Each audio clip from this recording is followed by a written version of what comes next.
কুয়েতে summer league cricket টুর্নামেন্টে দারুণ সাফল্য পেয়েছে প্রবাসী বাংলাদেশিদের দল। পাকিস্তান, আফগানিস্তান, শ্রীলঙ্কা ও ভারতের মতো শক্তিশালী দলসহ এশিয়ার একাধিক দেশের অংশগ্রহণকারী দলকে হারিয়ে শিরোপা জিতেছে Bangladesh friends sporting club. Bangladesh cricket association কুয়েতের আয়োজনে আল রাই ক্রিকেট গ্রাউন্ডে হয় টুর্নামেন্টের ফাইনাল ম্যাচ। সংগঠনের ভারপ্রাপ্ত সভাপতি মোহাম্মদ সোহরাওয়ার্দীর সভাপতিত্বে অনুষ্ঠানে প্রধান অতিথি ছিলেন টুর্নামেন্ট উপদেষ্টা মোহাম্মদ মাইনুদ্দিন। বিশেষ অতিথি ছিলেন অপারেশন চেয়ারম্যান মীর মোশাররফ হোসেন, উপদেষ্টা শফিকুল ইসলাম, আক্তারুজ্জামান শামস এবং প্রেস ক্লাব সভাপতি মঈন সুমন এবং অন্যরা। ফাইনালে নির্ধারিত 18 ওভারে 198 রান সংগ্রহ করে 3 উইকেটের জয় পায় Bangladesh friends sporting club.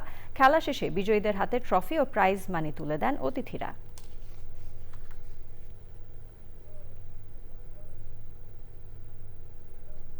Bangladeshi যারা আমরা এখানে আছি, আমরা একে অপরের প্রতি ভ্রাতৃত্বভাব বন্ধন রেখে যে যেখানেই কাজ করি না কেন কুয়েতের আইন কানুন মেনে আমরা সবাই যেন একসাথে কাজ করি এবং এক একজন অ্যাম্বাসেডারের মতো কাজ করি। সবাই আমাদের দেশের ভাবমূর্তি রক্ষার জন্য আমরা খেয়াল রাখি।